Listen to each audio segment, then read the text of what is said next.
All right, we are back with more NFL coverage, and in this one, we'll be covering all the developments that still pertain to Week 6 action. So, to get straight into it, before the game against the Jags, Tariq Woolen was ruled out with a concussion injury. I believe it was stemming from the game last week against the Bucks. He missed some time there due to a concussion of sorts, and he had to spend some time in concussion protocol while Nehemiah Pritchett was in. I suppose they gave him a few snaps towards the tail end of the game, but I guess in the process of still recovering from it, they may not have felt that he was at 100%. So he didn't take the field against the Jags, and I guess the hope is that he would be back for the Monday night game against the Texans.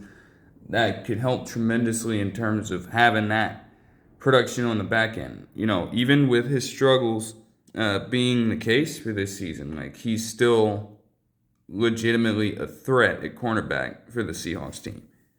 So you would love to have him out there if you can. Suppose they'll, over the course of these next few days, be trying him out again, seeing if his motor skills are all right. Just trying to, I guess, gauge whether or not he can go through a full game scrimmage, perhaps, and I guess through all that, they'll then determine whether or not he goes out at home against Houston on Monday. Moving on to the situation with Puka Nacua, because it's kind of weird. They mentioned that was a lower body injury, and honestly, when he got up from the deflection attempt and the coverage against Marlon Humphrey, man, you could tell something was going on down there, the way that he was just trying to fight through it, and then he limps, continues to limp, and then he just sprawls out on the ground in absolute pain. They did mention initially that this was an ankle sprain injury. However, they did say that it was not going to be a long-term injury. And honestly, that's a good thing for a player in Puka Nacua who, for all the credit that we give him of being one of the most prolific wide receivers since he started his career in 2023 in the NFL. I mean, literally, the fact that he's the third fastest or something like that, I believe, to 3,000 yards in an era where we've already seen guys like Justin Jefferson and even CeeDee Lamb, to a lesser extent, get off the hot starts in their careers. That's pretty fucking spectacular stuff. And he gets all-deserved credit for that. Already one of the best wide receivers in the league, no doubt about it. But one thing that I guess a few people pick up on, but not enough people seem to understand all that well, is the fact that this man is legitimately one of the most durable people in the NFL right now. Even when he's gotten banged up a little bit, he rarely misses time. And for a wide receiver, when you understand that, honestly, even in non-contact situations, you could pull a muscle. When you're out in the open, and especially over the middle of the field, anywhere within the vicinity of any defender looking to knock your block off, there's a high chance you're going to constantly be taking hits that just wear down your body out there and potentially leave you susceptible to head injuries. And yet, through all that, it's rarely gotten to Puka Nacua at this point. And that's a testament to the strength that he possesses as a wide receiver, but also the conditioning that he puts himself through in the offseason to ensure that he's as healthy as possible once the regular season begins. They initially stated that he would miss a couple weeks or so, and then they walked it back per a few reports because they mentioned that with all this in play, he's still questionable for the London game against the Rams on Sunday. They haven't necessarily ruled him out yet, and I guess we'll be seeing an update on that any day now. But yeah, if that's would be a tremendous way to soldier through it. He may still not be 100%, but honestly, it's really just going to come down to a mutual decision. Like, I'm sure that if it's not ailing him too much, he's going to want to play, regardless of whether or not there is a potential risk there. And again, in some of those cases like that, I think the Rams would embrace Puka Nacua's competitive attitude.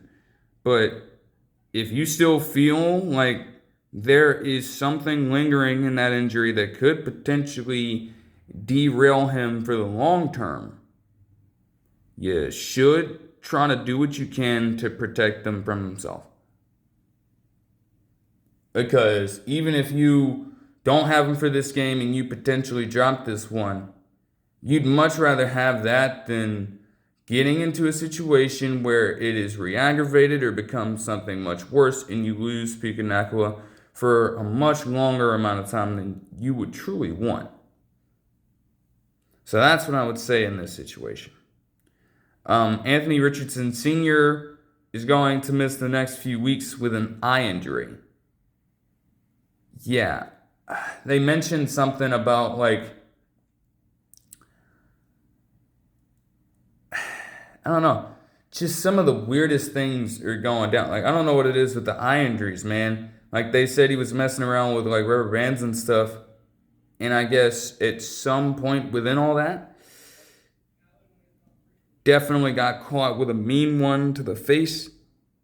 And it's to the point where I think a report from Rappaport mentioned that his vision was totally impaired, or at least mostly impaired, to the point where visibility is just completely shot, and there was no chance that he could be able to truly step out on a playing surface right now with that just hindered eyesight. The Colts are looking for other backup plans to kind of have on their team while Anthony Richardson Sr. is missing this point. And obviously, Riley Leonard is the third string guy. So if they need him, if it gets real bad for some reason, they'll do what they can.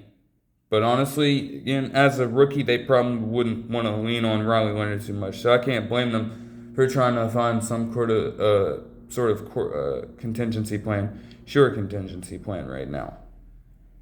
Za'Darius Smith would retire from the NFL.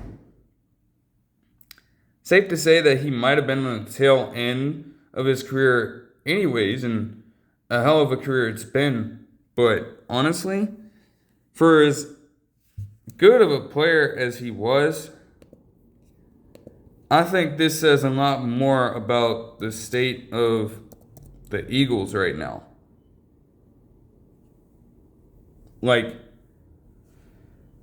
Za'Darius Smith, has he lost a step? There's a good chance that that's the case. He's getting up there in age, and I say that as a man 33 years old. But I don't know. He has not produced all that much in the 5 games that he's appeared in. But it's I would think that he's still somewhat serviceable enough. There had to be something in his mind that caused him to call it a career, though. In the very, not even middle per se, but as the season is going underway here, you decide to go.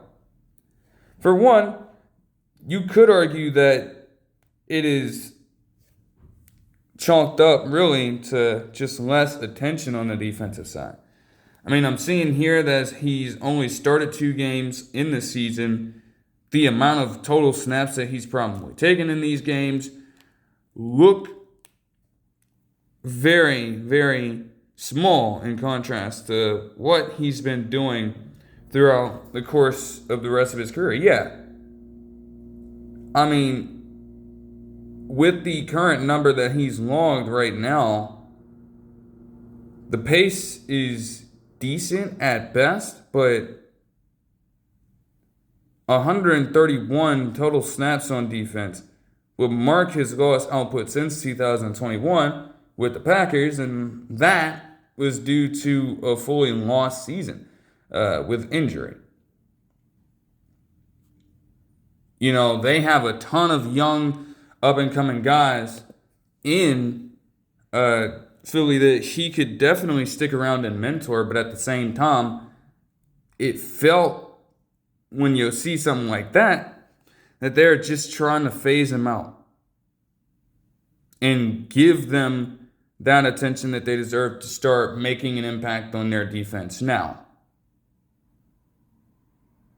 And from another standpoint, the way that the Eagles have dropped these past couple of games, you definitely got all these people out here questioning whether or not they are legitimate Super Bowl contenders, despite them winning it last year. Maybe some of that shit got to Za'Darius Smith's head, and he just figured that, hey, man, this team, I want to try to go and get a Super Bowl before I cap off my career, and yet this team, for all the promise that they're showing, it's not looking like they're going to get that job done. Let me just peace out and retire right now, because I legitimately don't have time for it. And if that is the case for him, that's kind of tough. In reality, though, only he knows at this point. So I suppose we'll eventually find out in time. But yeah, no, that's gonna be quite the shocker if you're the brass in Philly. It's like, again, do you continue to trust those young guys, especially with the way that your defense is somewhat taking a step back? And I guess the question for them would be, what kind of plan do you have to supplement this? Now, you could try to dip back in free agency, but you're not going to have a lot of palatable options out there at this point. They've got a lot to figure out generally, though. So, hey, man. Trey Hendrickson is currently day-to-day with a back injury, and he's questionable for tomorrow's game. I just saw a report from, I guess, one of the NFL insiders and also from Fox Sports, essentially that he did not really get all that much opportunity in practice today with his injury, which is now being labeled as a hip one. So he's still limited there. And again, similar case, only on a shorter notice. If he makes any solid amount of progress in between now and then, to where he's mostly in good shape and ready to go for them, they'll probably let him play. But if it is still at this point, by tomorrow night, well, yeah, you can pencil him out for the game against the Steelers. And they would need him out there, because outside of him, your pass rush is fairly lackluster at this point. That's just the truth. The Ravens would automatically get to cutting CJ Gardner-Johnson. They didn't even give him a chance. He was on the practice squad the whole time. And I guess, shit, man. Like, what the man, that's so fucking crazy, man. Again, probably a player they would have loved to phase in my opinion, but I guess they just did not see it that way. Not much you can do there. Nick Mangold, the former center for the New York Jets, was currently seeking a donor for a kidney transplant. He's apparently facing that issue right now, per an NFL.com article. And yeah, to hear something like that go down is just incredibly shocking. The most imminent thing right now is that you hope that he does, in fact, find a kidney donor to help him out. Like, that is just such a vital part of your body. And, obviously this is about Nick Mangold. We've seen different sports athletes in the last few years come out post-playing career and say that they are in need of this. And again, similar thing in those situations, man, to hear that somebody's having to deal with something like that, in that they are missing and in need of one, or currently have a bad one that isn't functioning well, in need of a fresh new one in order to survive. Like, that is a serious matter, legitimately. You hope that Mangold is doing okay, but again, like, hopefully he shouldn't have to wait that long for one. Because, again, not a medical guy here, but in those situations, man, the transportation from one to the other can certainly be pretty... It is just such a tough experience to go through. You shouldn't, in a case like that, be up for any kind of surgery relating to it, because it's likely painful, tremendously painful, to sit through, right? So you're not going to be awake during that time, but man, to literally have that part of your body removed. And I mean, you have to credit the people who are willing in these situations to give them over to these athletes. You have to credit that. But when you don't have that, because, I don't know, all I would say is that, like, you need that to legitimately function right and survive. If you don't have that, like, there's a tremendous issue there. And in cases like this, it's got to get solved really quickly. So again, like, if there is one out there near where he is at the moment who is willing to do it, man, hey, there's definitely a huge sacrifice that comes with that. Don't get me wrong. Like, it is not an easy decision to make, but if you're so willing, man, like, that could be a tremendous help to Mangold for sure. One of the first things I've heard about Mangold specifically in years.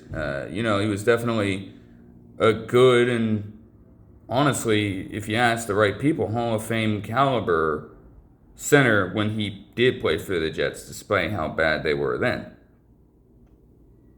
I think he's not really been in the spotlight all that much since he has retired.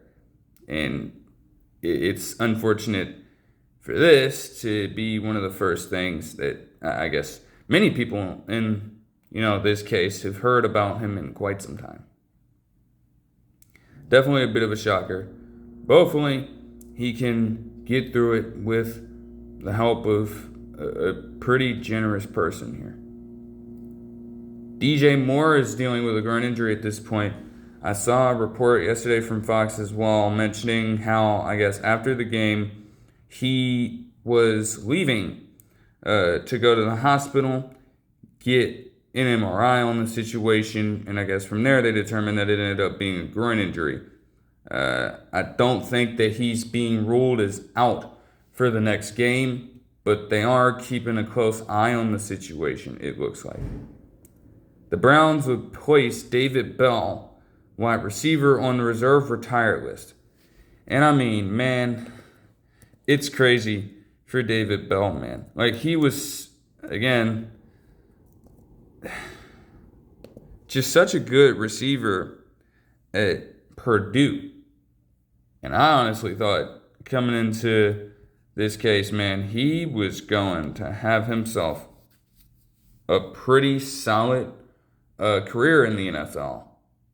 Yet, the opportunity, even on the Browns of all teams, you have to think, just hasn't really been there.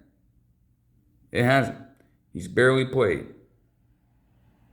This season, so far, has only seen him play in a single game.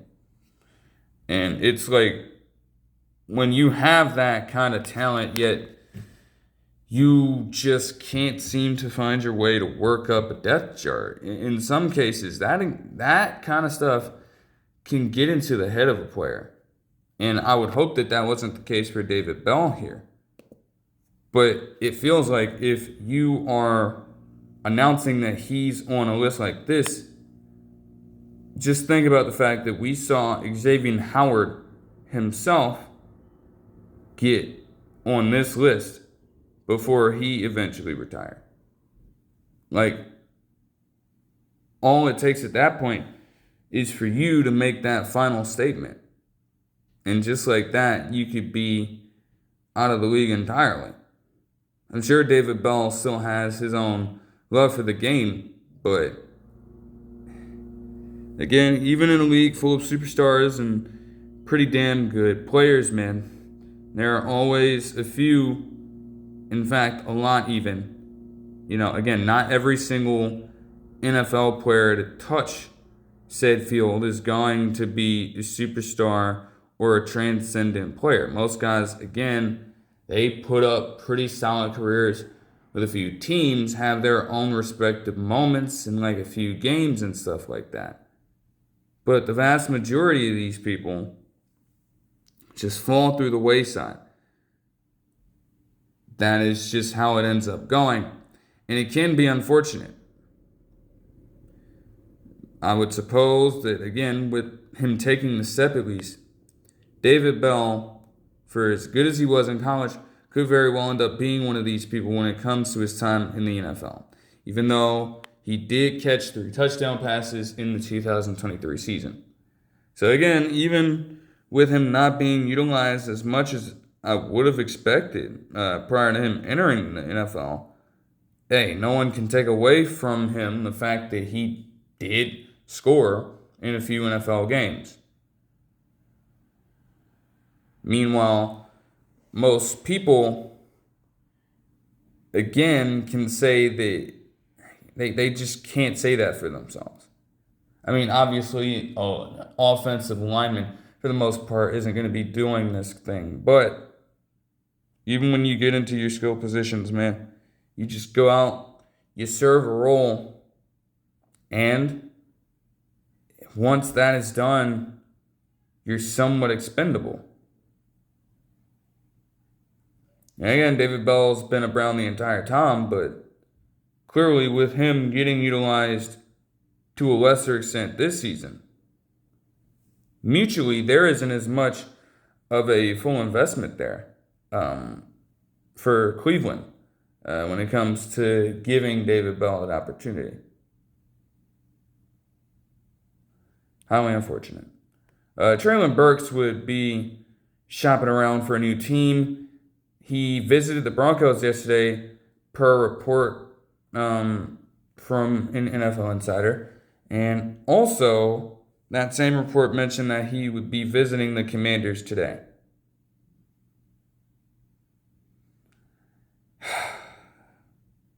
Granted, the Commanders, if anything, because the Terry McLaurin is still very much questionable return at this point. It's been such a long time. So they could use the reinforcements at the wide receiver position. But I just don't know how much they would trust Treylon Burks right now. Could be interesting. Could be something that they decide to do. And I wouldn't blame them. But yeah, it is. It's quite tough. As for Charlie Jones, I've just been seeing a flurry of shit with this dude. And I'm like, what the hell is going on exactly? Because last week, I get multiple notifications coming through my phone saying that this man is dealing with some kind of an Achilles injury. Is it a tear? Is it a strain? I have no idea. And yet, it just lists him as having an Achilles injury. So I'm like, whoa, what the fuck? Why the fuck are the Bengals not doing anything about this per se? And all the while, even with this happening, Charlie Jones isn't being put on the IR at all. In fact, they allowed him to play the game against the Packers. And I'm like, huh? Why do you think that's wise to do if there's any kind of anything, honestly, going on with his Achilles injury? That doesn't make a lot of sense to me.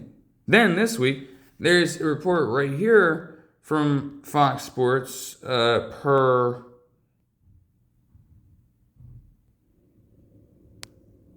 Let me see. Well, yeah, just a Fox Sports notification through my phone talking about the fact that this man has a rib or injury to his ribs, and yet he still hasn't been ruled out of anything. He's been limited in practice for sure, but like they still have intent on planning for some reason.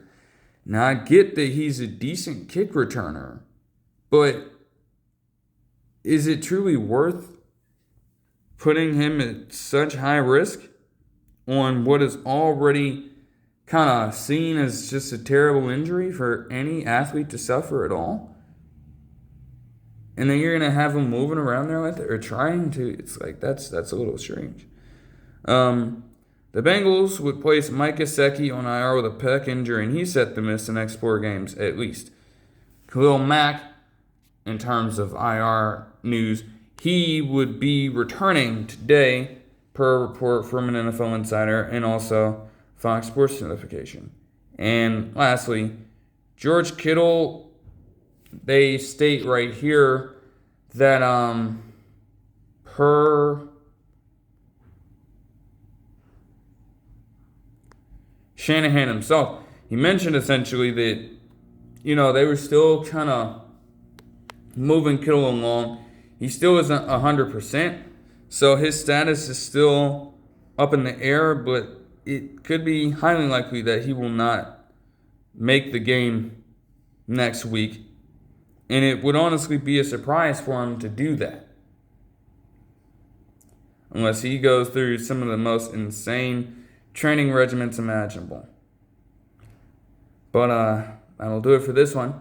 I hope you guys enjoyed the video, and I'll see you guys in the next one. Peace.